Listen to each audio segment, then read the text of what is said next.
Certains s'en foutent, d'autres simplement mauvais. On a des types de 20 ans ici qui en sont à leur 5e peine.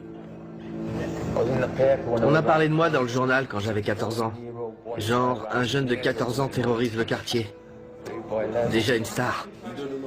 Si le mec nous file pas la thune, on le torture d'abord. Genre un coup de marteau dans la tête ou on lui brûle les orteils au chalumeau. Après, s'il a vu notre visage, on est obligé de le tuer. Ils n'ont pas bien conscience des règles. On leur dit non et ils se retournent en disant « je vais t'éclater ». Vous allez faire quoi? Vous allez faire quoi? Tout peut arriver. On peut être là en train de parler à un détenu et la seconde d'après, il y en a un qui se prend une queue de billard dans la tête. Hein? Vous allez faire quoi? Bienvenue en enfer. Mettez-le à terre! La prison d'Aylesbury, dans le Buckinghamshire, abrite les criminels parmi les plus dangereux de Grande-Bretagne. Ouf ça. On y croise des meurtriers, des violeurs, des malfrats et des pédophiles. Le plus effrayant, c'est que les plus âgés d'entre eux ont tout juste 21 ans.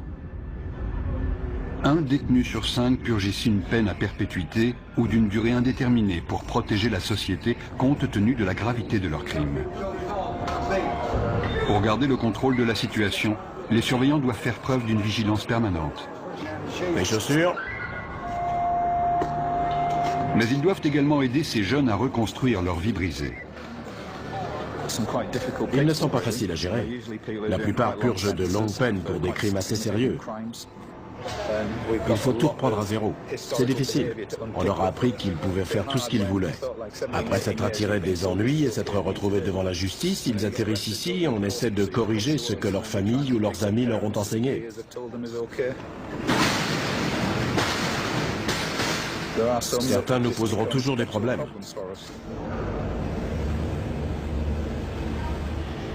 Aylesbury est un établissement redouté au sein de la population carcérale.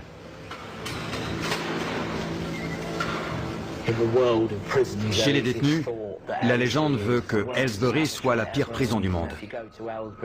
Quand vous arrivez, vous êtes accueilli par 5 matons baraqués, armés de matraques, et on vous assomme à la descente du bus. Ceux qui arrivent ont peur parce qu'on leur a dit qu'il y avait des problèmes de gang, des bagarres tous les jours, 4 à 7 par jour. Mais depuis un an, ça s'est un peu calmé. En revanche, quand un incident éclate, c'est généralement très sérieux. Ils utilisent des armes, des queues de billard, des armes artisanales, dans la gorge, dans la poitrine, sur le front. Il n'y a pas de règle. Et c'est rarement 1 contre 1. C'est plutôt 6 contre 1. Si le personnel n'intervenait pas, il pourrait y avoir des morts. Caspian Hogg est le dernier arrivé. Il a 18 ans. Après avoir été incarcéré dans un établissement pour mineurs, il a été envoyé ici en raison de problèmes disciplinaires. Asseyez-vous ici. Combien de fois avez-vous été incarcéré? 4 ou 5 fois. Ok. Quelle peine cette fois? 4 ans. 4 ans, d'accord. Avez-vous déjà pris de la drogue, de l'alcool ou autre produit assimilé? Ouais. Ok. Quoi précisément? Juste de la coke, du cannabis. Juste de la coke? Ouais. D'accord. Vous serez suivi par mademoiselle Morgan. Il y a des gangs dans votre quartier? Ouais. Vous faites partie de quel gang? Stratford Longside. D'accord. Vous avez des gangs rivaux? Ouais, les Farafield FMD. FMD? Ouais. Qu'est-ce qui vous oppose? C'est juste un gang rival avec qui on se frite en prison. En prison? Ouais, en prison. Donc c'est un gang de prison. Ouais. On est coincé toute la journée dans une cellule. On n'a rien à faire. Donc quand une baston éclate, c'est génial. Ça fait de l'animation. Ça fait passer la journée plus vite quand il se passe un truc. Dans le feu de l'action, on se bat pour survivre. Tu les défonces, ou alors c'est toi qui te fais défoncer. Moi, je me lâche. Si t'y restes, t'y restes. C'est comme ça.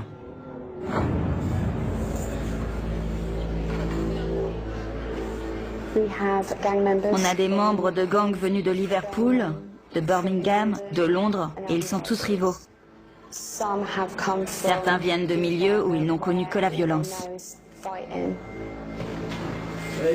C'est déjà ouvert? Oui, c'est déjà ouvert. Les radiateurs devraient être éteints ce soir.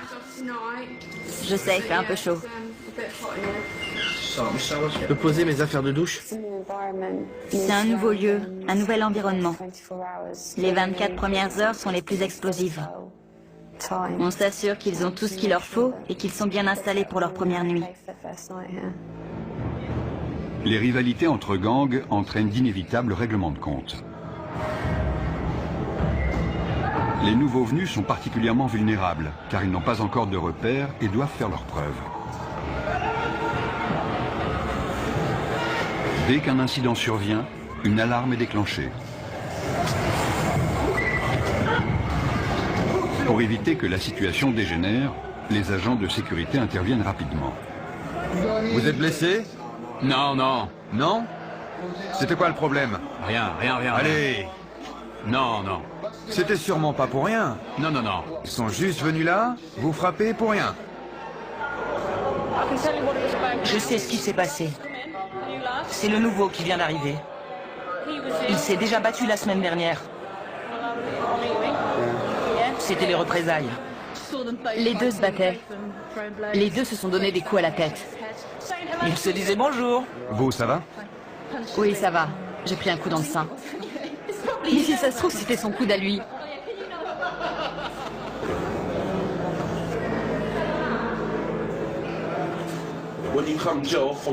Quand on vient de la rue et qu'on arrive en prison, c'est encore plus violent que dans la rue, parce que tous les mecs de la rue sont réunis au même endroit. C'est pire. J'ai grandi au milieu de la violence et j'aimais pas vraiment ça, mais en maison de redressement, on voit beaucoup de violence, alors on s'habitue. Et puis on finit même par aimer ça. Si je te connais, si je sais avec quel gang tu traînes, dès que je te vois, je t'éclate. Et si je sais que t'as planté un de mes potes, je te fais la même chose. Donc vous surveillez constamment les nouvelles arrivées dans votre bâtiment. Ouais. Ils en ont mis dans l'LC, juste à côté. Si je les croise, je les défonce direct. C'est clair. Le quotidien en prison, c'est pas la joie. Vous pouvez être le mec le plus balèze avec la plus grosse réputation, il faut quand même surveiller vos arrières. On est tout le temps parano, tu vois. On est sur nos gardes tout le temps, on surveille les autres. On est tous des criminels ici. Comme je l'ai dit, des fois mon but c'est de faire mal à quelqu'un. Des fois je me réveille le matin et je suis pas d'humeur pour ça. Sérieux. Et des fois je me dis que je vais lui mettre la raclée de sa vie. Je me dis, quelle différence ça fait. Je sais qu'il me reste que 10 mois à tirer, mais autant aller lui régler son compte. Au cours de leur période d'intégration, avant d'être installés, on propose aux détenus de travailler ou de suivre des cours. Ceux qui acceptent pourront passer plus de temps dans les espaces communs. Il n'y a que 3 surveillants à cet étage et jusqu'à 50 détenus peuvent sortir de leur cellule. C'est le moment dangereux de la journée. Il faut rester très vigilant. On peut avoir tendance à se relâcher parce que 90% d'entre eux sont très corrects. Mais il faut se méfier, c'est notre boulot. La situation peut dégénérer à tout moment. Caspian et 2 nouveaux arrivants ont forcé le passage pour s'introduire dans une cellule.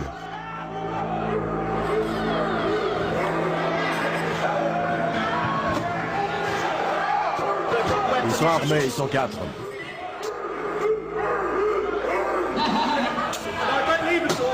Les détenus ont barricadé la porte. Les surveillants ne peuvent pas entrer.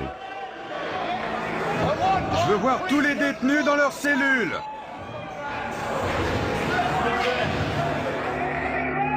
Le directeur de la prison est informé que 3 nouveaux arrivants ont pris un détenu en otage dans l'aile C. Apparemment, il y aurait 4 détenus dans la cellule.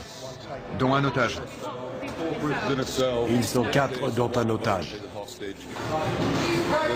On va envoyer des négociateurs devant la porte pour tenter d'établir un dialogue et on avisera. Ma vie est en jeu. C'est pour ça qu'on doit menacer la sienne. D'accord, on va transmettre ce message au directeur. Vous comprenez? On est en danger de mort. On est forcé de faire ça. Je comprends. 3 d'entre eux viennent d'autres prisons. Ils avaient prévu leur coup. Notre priorité, c'est l'otage. Si vous faites pas venir le directeur, je le viole. Je vais le violer. Écoute, tu n'as pas à lui faire de mal. On t'écoutera de toute façon. Le négociateur joue un rôle clé car il analyse la situation pour nous.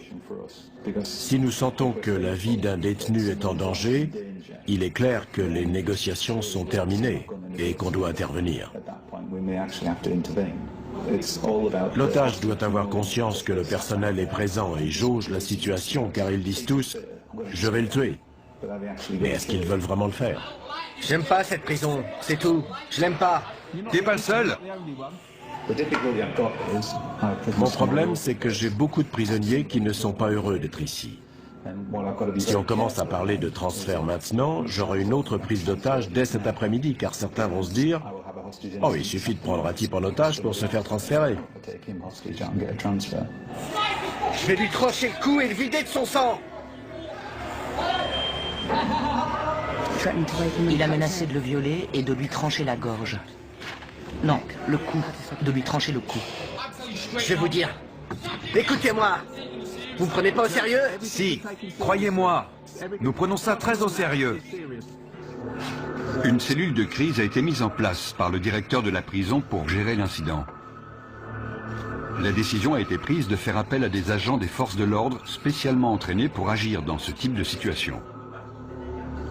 L'otage avait un t-shirt noué autour du cou, il était assis sur le lit, ils sont armés d'un couteau en plastique et de morceaux de verre. Ils ne veulent pas être ici. Ils ne se sentent pas en sécurité. Ils veulent retourner plus au nord, vers Liverpool ou Manchester. Il y en a un qui est arrivé hier, un autre il y a 9 jours. Ils viennent tous du même coin. Ils se sentent menacés par les gars de Londres.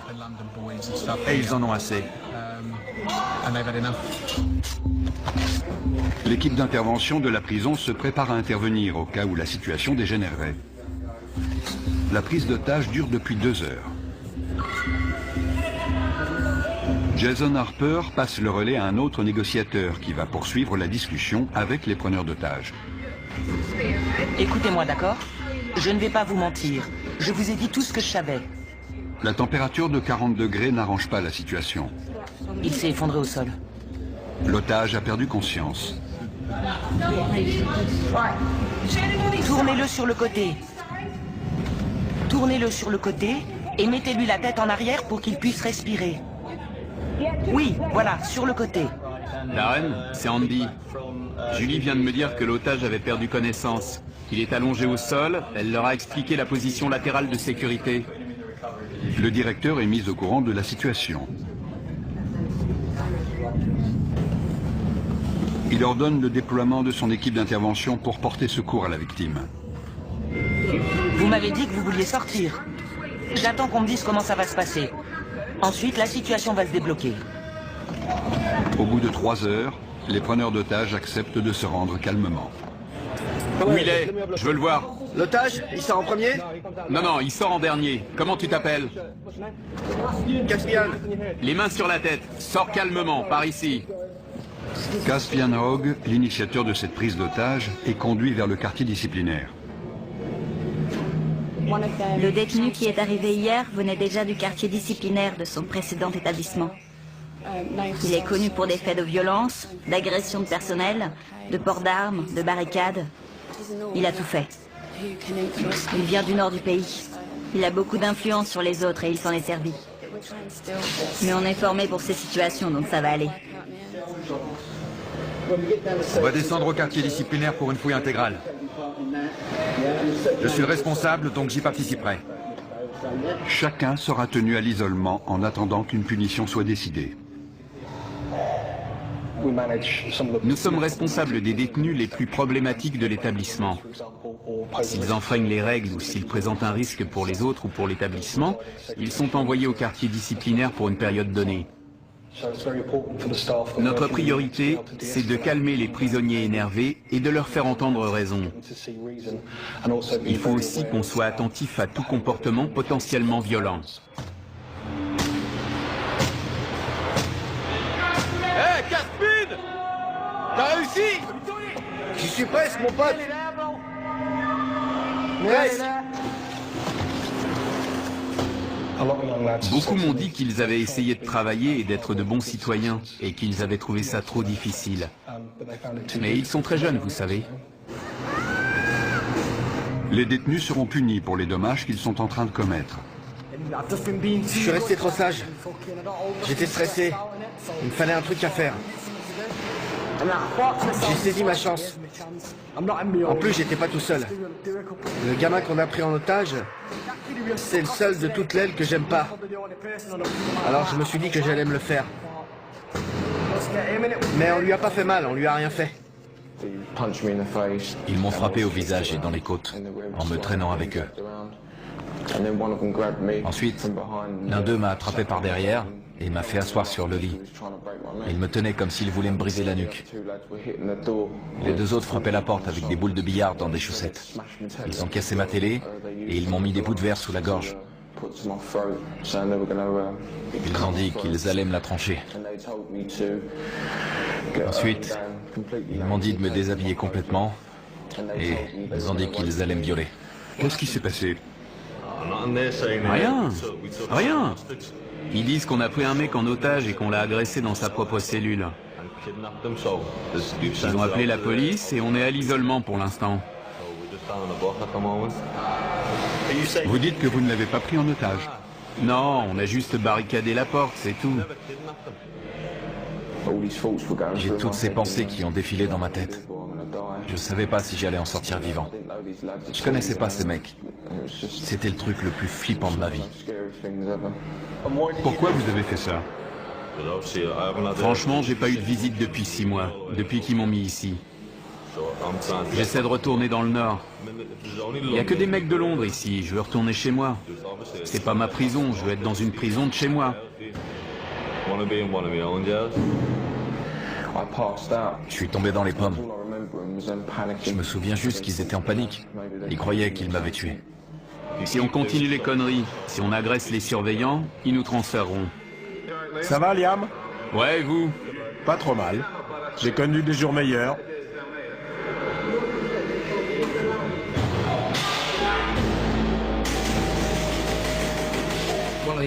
Un des détenus a inondé sa cellule. Il est armé.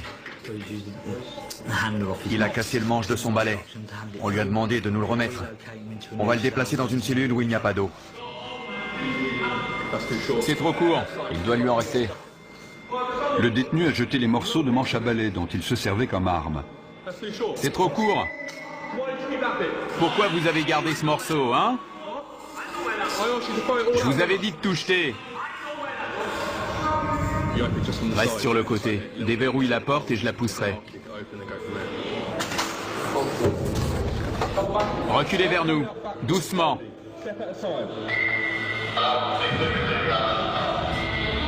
Ne vous retournez pas. Restez face au mur. Le détenu n'a pas obéi et s'est retourné. À partir du moment où on ouvre la porte, les négociations sont terminées. Soit il se rend, soit on intervient. Arrêtez de bouger. Si vous faites pas ce que je vous dis, on devra de nouveau vous immobiliser. C'est compris? Ouais. Super, allez, debout. Tu lui maintiens la tête pendant qu'on le lève. Vous avez entendu? On tourne.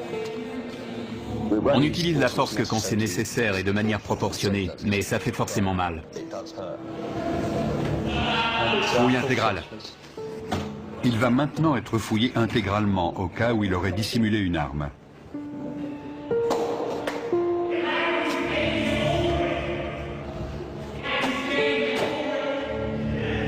Retournez-vous. Bande d'enflure. Vous avez des réclamations à faire sur la façon dont on vous a traité? Non, non, ça va. Non? D'accord. Je vais vous demander de réfléchir aux conséquences de vos actes. Ce n'est pas la bonne méthode pour obtenir un transfert. Maintenant, je veux que vous alliez vous coucher. Clé. Nous devons les garder dans le quartier disciplinaire pendant un certain temps. Sinon, les autres vont se dire qu'ils peuvent prendre des otages quand ils veulent pour obtenir un transfert. Des détenus de confiance nettoient les dégâts causés par les preneurs d'otages. J'ai choisi la voie la plus facile. J'essaye de rendre cette peine la moins désagréable possible. On a le choix. Si tu fais le con, tu te retrouves à l'isolement tout seul sans télé, ça craint. Les détenus exemplaires participent au fonctionnement de la prison, ce qui leur permet de passer plus de temps en dehors de leur cellule. Josh est responsable de la lessive dans le quartier disciplinaire. Ça pue. Dans le quartier disciplinaire, Caspian se plaint d'entendre des voix dans sa tête et demande une aide psychologique.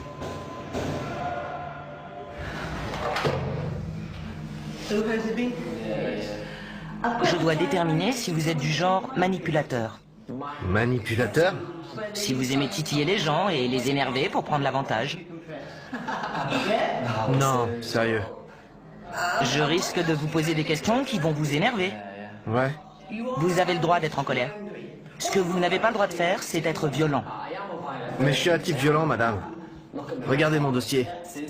Depuis mes 11 ans, je suis traîné de foyer en foyer et je suis incontrôlable. À 11 ans, j'ai arraché le torse d'un type avec mes dents. J'ai mordu une meuf à l'oreille. On a toujours dû me maîtriser. J'ai toujours le même sentiment. Je me dis que mon destin, c'est de tuer quelqu'un.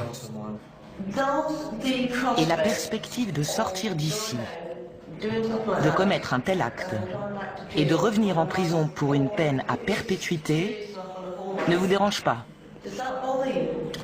Ça dépend. Quand je pète les plombs, ça me dérange pas, je m'en fous. Je pense pas que je suis un taré. Mais si on m'aide pas maintenant, je vais finir par le devenir. Je ne suis pas convaincu à 100% qu'il souffre de troubles mentaux. Il souffre de troubles émotionnels, ça c'est sûr. Car non seulement il a des pensées violentes, beaucoup de gens en ont, ce n'est pas idéal, mais ce n'est pas un drame, mais il prend plaisir à être violent, ce qui alimente ses pensées et ses fantasmes. Je pense que son comportement pourrait le conduire au meurtre.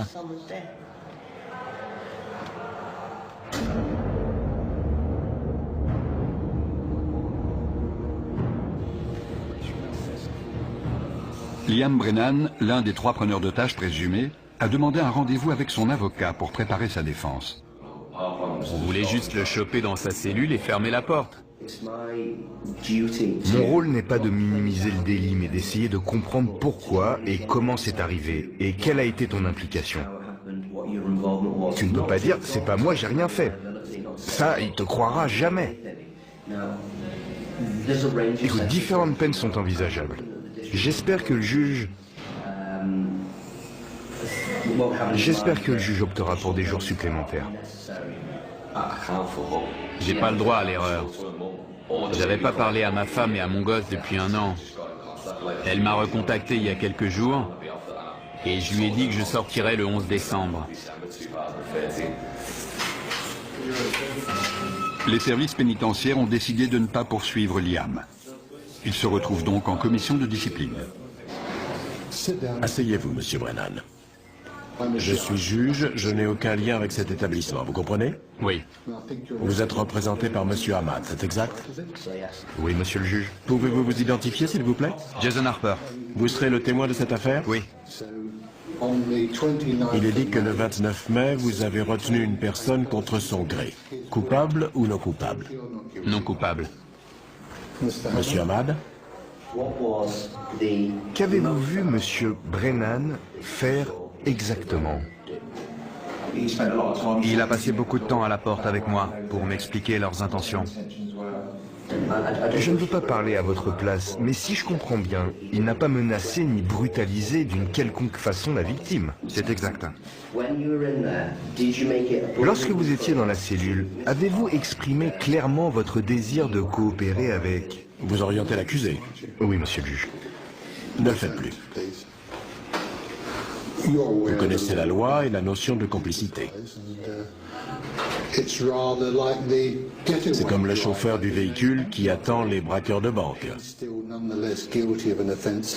Il se rend coupable de vol même s'il n'a pas pénétré dans la dite banque. Monsieur Brennan n'a apparemment eu aucun contact physique avec ce détenu qui était apparemment séquestré. Avez-vous vu les autres retenir la victime? Je n'ai vu personne le retenir. Quelle était la taille de la cellule? Petite, c'est une cellule de prison. J'ai du mal à croire que vous n'ayez rien vu. Ça me paraît inconcevable. Ou alors il ne s'est rien passé. Parce que sinon vous l'auriez forcément vu. C'est ça que vous me dites? Je dis pas qu'il s'est rien passé. Je dis juste que j'ai rien vu. Je regardais de l'autre côté, vous avez entendu Monsieur Harper. Je lui ai parlé pendant un long moment. Il est très clair pour moi que vous étiez tous les trois complices dans cet incident et je n'ai aucune hésitation à vous déclarer coupable. Je vous impose 32 jours de détention supplémentaire. Vous avez tout compris? Oui, j'ai compris. Cette procédure est terminée, merci. Pourquoi n'a-t-il pas été mentionné que la victime avait été dénudée et menacée de viol? Ça m'a surpris. Ouais, ça m'a étonné aussi. C'est mon jour de chance. L'agression n'a pas fait l'objet d'une poursuite pénale car la victime a eu trop peur pour témoigner. Dans le quartier disciplinaire, tous les privilèges, y compris la télévision, sont retirés. Brennan refuse de retourner dans sa cellule, à moins qu'on lui apporte une télévision pour qu'il puisse suivre le match de foot Angleterre-Ukraine. Je ne vous entends pas. Vous savez quoi? Quoi? Je suis coincé ici 2 semaines sans télé, donc je m'en fous de m'attirer des ennuis. Liam, je ne veux pas que vous restiez ici plus longtemps que nécessaire, car vous êtes quelqu'un de bien. C'est vrai. Je peux vous proposer des activités, de la peinture, ou alors vous pouvez demander des cours. Moi? Demander des cours? J'ai pas suivi de cours depuis mes 11 ans, demander des cours? J'ai pas envie de me pendre. Michel Morris parvient enfin à convaincre Brennan de rejoindre sa cellule. Pour sa participation à la prise d'otage, Caspian est condamné à 38 jours de détention supplémentaire. Caspian, c'est votre dernière chance d'obtempérer. J'ai dit non. Les surveillants tentent de le raisonner, mais il refuse de retourner dans sa cellule. Il sera envoyé dans le quartier disciplinaire jusqu'à ce que le directeur estime qu'il est capable de rejoindre les autres détenus. Caspian, si tu ne suis pas nos instructions, on t'immobilisera de nouveau. D'accord? Personne n'est au-dessus du système. Il y a des règles, des procédures, des lois à suivre, que vous soyez un détenu ou un surveillant. Personne n'est au-dessus de ça. Debout. Debout. Caspian, par ici. Il n'y a qu'à l'extérieur qu'on peut considérer ces jeunes de 18 ans comme des adultes. Beaucoup n'ont pas la maturité d'un adulte. Ils sont très influençables et peuvent s'attirer des ennuis. Entre là-dedans. Je vais demander à l'infirmière de venir te voir.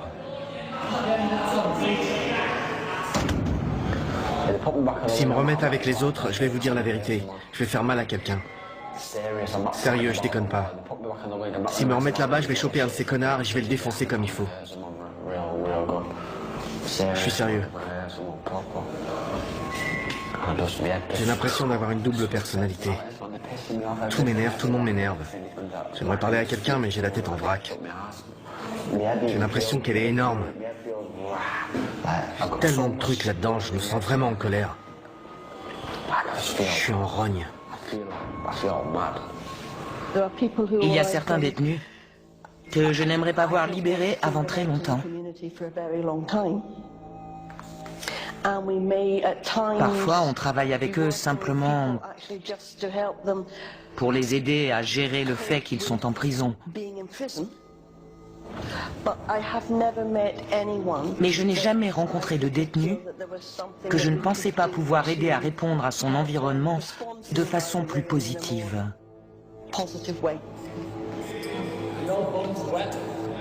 L'état mental de Caspian Hogg continue d'être surveillé. De quel autre traitement pensez-vous avoir besoin? Est-ce que vous pensez que je peux faire autre chose pour vous aider? Non, rien. Il n'y a rien d'autre que vous puissiez faire. Pensez-vous que vous avez besoin d'apprendre à contrôler vos émotions? Non, je crois pas. Je connais mes émotions et je crois plutôt que j'en ai pas assez. J'essaie de pleurer, mais j'y arrive pas. Je peux pas pleurer. Sauf des fois, ça vient sans prévenir, ça arrive. Vous voyez de quoi je parle? Je pleure pas quand il se passe un truc triste. Ça m'arrive même de rire. Pour vous, est-ce plus normal de penser à ce que ressentent les autres ou de ne pas y penser? Ça dépend des moments. Là, c'est moi, je suis là, je vous aime bien. Vous me comprenez? Mais si vous tombez sur moi un autre jour, quand je suis en mode furieux, je vois des choses différemment. Tout est en vrac. Je pense comme un psychopathe. Quand j'étais gosse, j'ai jamais voulu devenir policier ou ce genre de truc. Déjà, quand j'avais 8 ou 9 ans, j'ai toujours voulu tuer des gens. Mon père s'est fait assassiner quand j'avais 6 ans. C'est un truc de dingue, quoi. Depuis, c'est ce brouillard. C'est le bordel dans ma tête. Jeudi, je vous ai pris rendez-vous avec un psychiatre. Cool. Je ne sais pas à quelle heure ce sera. Ok. Il vous prescrira peut-être des médicaments. Je serais content s'il m'en donne. Mais s'il m'en donne pas, je serai en rogne. Ça vous mettra en colère? Ouais, carrément. Je suis convaincu qu'on ne naît pas bon ou mauvais. On apprend de notre environnement comment réagir au monde qui nous entoure. Et certains apprennent que la meilleure façon de réagir à ce monde, c'est par l'agression ou la violence. Super papa, tu sais comment je t'aime? Et quand tu l'ouvres, c'est marqué gros comme ça. Le père de Caspian a été assassiné quand il avait 6 ans. Il est donc très conscient de son rôle de parent. Je veux pas que mon fils grandisse dans les mêmes conditions que moi. J'avais 14 ans quand je l'ai eu, mais j'ai vieilli. À l'époque, j'avais pas toute ma tête. Je faisais que fumer de l'herbe, voler, j'étais débile. J'étais un gamin, donc je faisais des trucs de gamin. Maintenant, j'ai mûri. Il faut que je prenne mes responsabilités pour mon fils. Je veux qu'il aille à l'école pour qu'il soit intelligent. Je veux pas qu'il finisse comme moi dans la rue ou en prison. Qu'il soit obligé de commettre des crimes. Je vais être là pour lui, qu'il puisse me parler ou me demander de l'argent quand il en a besoin. Je vais être un père pour lui, c'est tout. Il faut que je sois un bon père. C'est con de jamais le voir, c'est vrai. C'est horrible. Il faut tenir le coup et pas lâcher l'affaire. Je peux lui parler de temps en temps, c'est déjà ça. Devon avait 15 ans quand son fils est né. À l'époque, je voulais pas de gosse, tu vois. Mais c'est arrivé comme ça. Elle m'en parlait tout le temps. Et alors je me suis dit, pourquoi pas? Quelqu'un va peut-être te régler ton compte demain. Tu sais pas où tu vas finir, alors autant pas perdre de temps. Vous avez vraiment pensé à la mort à ce moment-là? Ouais, évidemment. Dans mon quartier, il y a beaucoup de violence. Des gens meurent tout le temps. On n'est jamais à l'abri, ils peuvent vous dégommer quand vous traversez la rue. Pour certains détenus, le téléphone est le seul moyen de rester en contact avec leur famille. Ouais, tu me manques, bonhomme. Non, tu peux pas venir me voir. Papa est occupé. Papa nourrit des animaux. Je sais pas comment ça se met. Je veux pas que ça lui tombe dessus. Dans la chapelle de la prison, Josh se prépare pour la fête des pères. Exceptionnellement, les détenus exemplaires sont autorisés à passer du temps avec leurs enfants. Je peux jouer avec lui? On peut se rouler tous les deux par terre, je peux lui courir après. Une fois, il voulait que je vienne l'attraper, mais je pouvais pas aller plus loin. Je suis heureux de pouvoir passer 5 heures avec lui au milieu des rires et des pleurs. J'ai envie de l'attraper et de lui faire des câlins. Tu peux ouvrir la bouche? Bravo. Ça me plaît pas de le voir se faire fouiller, mais je préfère avoir cette relation avec lui. J'ai de bonnes raisons de changer. J'ai un gosse et une fiancée, une famille qui a besoin de moi. Pour être honnête, si j'avais pas ma famille, je me serais sûrement pas comporté aussi bien. Viens là, mon grand. Ils ont besoin de moi. Ils comptent sur moi pour sortir d'ici. Où elle est, ta cape? Tu fais ton timide? Si je me comporte bien, je retrouverai ma famille. C'est simple. Si je joue le jeu, je gagne tout. Sinon, je perds. Comment ça va, ma belle? Oh, arrête.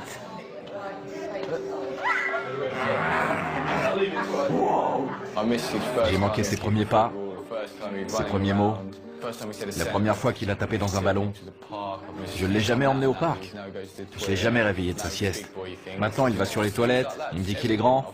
C'est toutes ces petites choses. J'ai tout manqué. Je veux être là pour le border le soir, pour me réveiller avec lui. La nuit, il vient dormir avec sa maman. Je veux être là quand il fait ça.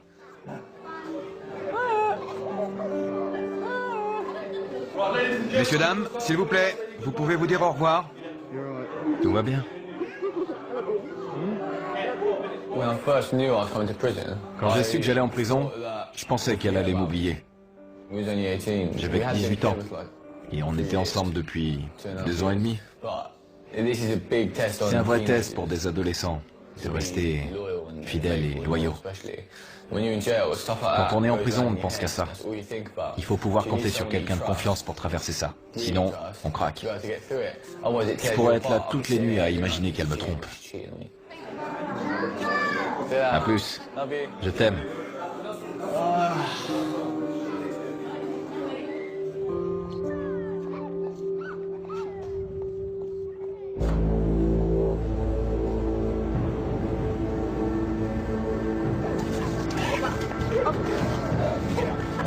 Des chiens de détection arrivent à Aylesbury pour y rechercher de la drogue ou des objets de contrebande. Il y a beaucoup de dealers en prison, et ça ne risque pas de s'arrêter. Il y a de l'argent à se faire. Les téléphones portables sont aussi un problème sérieux. C'est pour ça que les chiens sont capables de les trouver. Ils peuvent être utilisés pour planifier des évasions ou tout autre type d'événement. On fouille des cellules tous les jours. Et tous les jours, on trouve des choses. Sortez de votre cellule. Quand ils voient les chiens, certains se précipitent pour cacher leur matériel.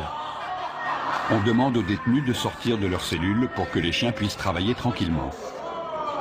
C'est n'importe quoi, il va renifler partout. Comment savez-vous qu'il a trouvé quelque chose? Il s'immobilise et pose son nez sur l'endroit concerné. Si c'est hors d'atteinte, il reste assis et regarde dans la direction de l'objet.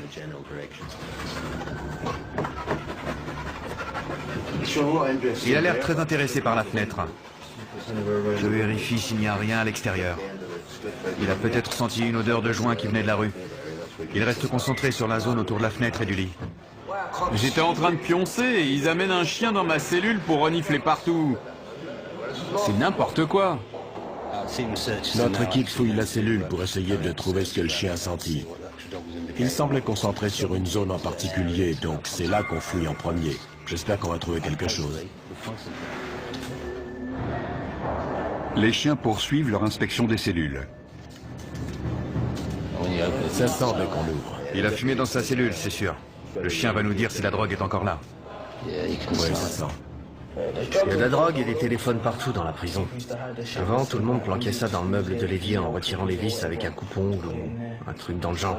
Je vous en dirai pas plus. Avec un téléphone, on peut appeler qui on veut, envoyer des textos, parler à sa chérie le soir, vous voyez ce que je veux dire.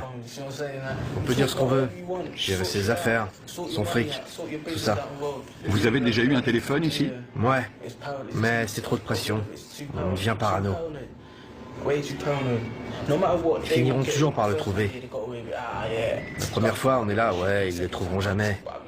On se croit le plus fort, et puis ils finissent par en trouver un chez un mec, et là, tu peux être sûr qu'ils vont le faire parler. La semaine d'après, boum, un autre passe à table.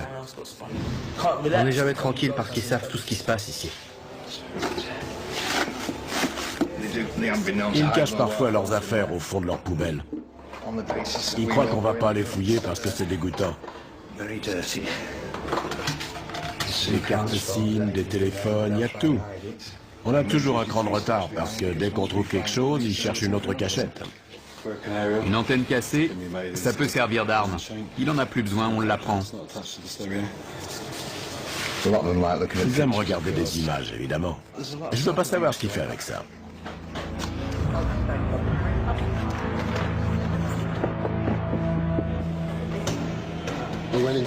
Dans une cellule, on a trouvé un téléphone avec un chargeur. Donc, nos équipes vont l'inspecter une deuxième fois. On a trouvé des petites choses, mais le plus important, c'est de montrer qu'on est vigilant et qu'on peut lancer ce genre d'opération quand ça nous chante. C'est intéressant d'observer leur réaction. Certains détenus n'étaient clairement pas rassurés à l'idée qu'un chien allait inspecter leur cellule. 5 semaines après avoir pris en otage un codétenu, Liam Brenham retrouve son ancienne cellule. Mate mes affaires, elles sont trempées. C'est pas grave, il y a tout, non? C'est une photo de mon fils, ça. C'est pas normal, non? Qu'est-ce qui se passe? C'est quoi le problème? C'est lui le problème. Si ça te pose un problème que j'ai pris l'autre en otage, je suis là, je t'attends. Sinon, casse-toi. Liam. Vous trouvez ça normal? La photo est trempée, mes chaussettes aussi. Et il me dit que c'est pas grave. Arrêtez de crier, d'accord? N'empirez pas la situation. La cellule a dû être fouillée. C'est ça la fouille. Sérieux. C'était collé à la base. Écoutez, le lendemain, on a mis un cadenas sur votre porte. Vous l'avez vu? On n'a pas ouvert cette cellule depuis 5 semaines. Et alors, c'est ma faute peut-être? Je n'étais pas là. Je ne sais pas comment ça s'est passé. Mais est-ce que ça vaut vraiment le coup de vous attirer encore des ennuis? Non. Vous ne croyez pas? Non, mais ça m'énerve qu'ils me disent ça. Oui, mais vous venez juste de revenir. Le mieux, c'est de faire profil bas. Tout ce que les surveillants de cette aile savent de vous, c'est que vous avez pris un codétenu en otage et que vous avez causé des problèmes pendant votre isolement. C'est la seule image qu'ils ont de vous, vous comprenez? Vous en avez conscience? Ouais. Ils n'arrêtent pas de dire que les surveillants leur manquent de respect. Mais ce sont eux qui sont grossiers avec nous, qui nous manquent de respect et qui voudraient qu'on prenne des pincettes avec eux. Comme s'ils étaient des gosses à qui on devait apprendre les règles de la prison. Ils ont entre 18 et 20 ans, ils sont censés être adultes et savoir rester respectueux. Un bon comportement peut permettre aux détenus d'être transférés plus près de leur domicile. Quand j'ai Tasha au téléphone, j'entends les mouettes derrière elle. Quand je serai transféré, elle sera tout près de moi. On partagera le même ciel, on sera au même endroit, on entendra les mêmes choses. C'est comme si je rentrais déjà chez moi. Josh va purger le reste de sa peine à proximité des siens. Soucieux de contrôler ses pulsions violentes et de rentrer chez lui, Caspian a accepté de prendre des antipsychotiques. Ça calme ce qui se passe dans ma tête. Et ça marche? Ouais, dans un sens. Mais c'est pas génial. Je me réveille le matin, il y a des taches de bave sur le drap. J'ai même pas d'oreiller, j'ai carrément oublié. Est-ce que vous vous sentez mieux? Est-ce que ça a calmé vos pensées? Ouais, les pensées ont disparu, mais le problème, c'est l'état dans lequel ça vous met. J'aime bien être un peu défoncé, mais là, j'ai l'impression d'être un zombie, tu vois. Genre, un taré sous médoc. Le mec complètement à la masse. C'est pas bon, ça. Les fantasmes, les pensées violentes, Les désirs de meurtre et de notoriété liés à ces meurtres ont grandement diminué. Il a même expliqué qu'il avait parfois la tête vide. J'aimerais maintenant travailler avec lui pour qu'il essaie de comprendre ce qui se passait dans sa tête et qu'il sache où demander de l'aide si ses pensées venaient à ressurgir.